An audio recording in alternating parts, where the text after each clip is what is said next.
If you want to know how to grow flowers fast, stop starting with fertilizer.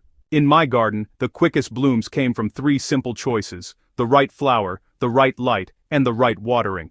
Most beginners make one of those 3 mistakes, then they wait weeks and wonder why nothing is happening. Today I'll show you how to get faster growth, even if you're growing flowers in pots or working with a very small space. Tip 1. Choose flowers that bloom quickly. First, choose flowers that are naturally fast growers. Zinnias, marigolds, cosmos, and nasturtiums are excellent choices for beginners. They grow quickly, produce bright flowers, and usually don't need constant attention. Before buying seeds, check the packet for the days to maturity or days to bloom. That number gives you a rough idea of how long you'll wait for flowers. I learned this the hard way. I once planted a beautiful flower that needed months to bloom. It was healthy, but I was expecting flowers far too soon. So if speed matters, choose the flower first. Tip 2. Give them enough sun. The second secret is sunlight.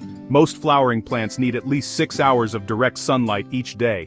Without enough light, the plant may grow tall and weak but produce very few flowers. In my garden, I watch where the sunlight falls before I place anything. A sunny balcony, patio, raised bed, or south-facing window can work well. If you're growing flowers in pots, move the containers during the day if necessary. A pot that looks sunny in the morning may be completely shaded by afternoon. Here's the thing. More fertilizer cannot fix a plant that is simply not getting enough light.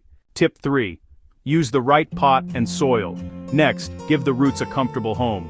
Use a pot with drainage holes. This is not optional. If water sits at the bottom of the container, the roots can weaken or rot.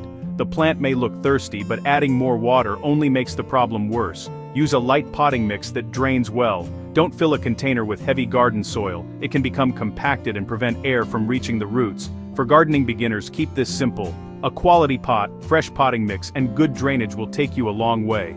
Also, don't place a tiny seedling in a huge container. A large pot holds more water, and that makes overwatering easier. Tip 4. Water deeply, not constantly. Now let's talk about watering. In my garden, I learned the hard way that watering every few minutes does not create faster growth.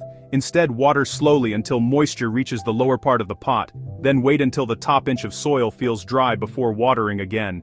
Use your finger to check. Don't rely only on the calendar. On hot days, containers may dry out quickly. On cool or cloudy days, they may stay wet much longer. The goal is evenly moist soil, not soggy soil. And water the soil, not the flowers and leaves whenever possible. Wet foliage can invite disease, especially when air movement is poor. But here's the part many people miss. A plant can look healthy and still refuse to flower. That usually means it is putting all its energy into leaves instead of blooms. The next step helps correct that. Tip 5. Feed lightly and remove old flowers. Once your plants are growing steadily, use a gentle flower fertilizer according to the label. More is not better. Too much fertilizer can create huge green leaves and very few flowers. I prefer starting with less and watching how the plant responds. Then remove old flowers as soon as they begin to fade. This is called deadheading, but you don't need to remember the fancy word. Just pinch or snip off the finished flower above the next set of healthy leaves. In my garden, this encourages the plant to keep producing instead of spending all its energy on seeds. Here's the simple setup I recommend. Choose a sunny location. Use a container with drainage holes. Fill it with light potting mix. Plant fast-growing flowers like zinnias or marigolds. Water when the top inch of soil feels dry. Then remove old flowers regularly. That's it. You don't need an expensive greenhouse or a complicated system. You need the right conditions and a little consistency. So if you want to learn how to grow flowers faster, remember this. Choose quick-blooming varieties. Give them enough sun. Protect the roots. And don't overwater. Start with 1 pot this week.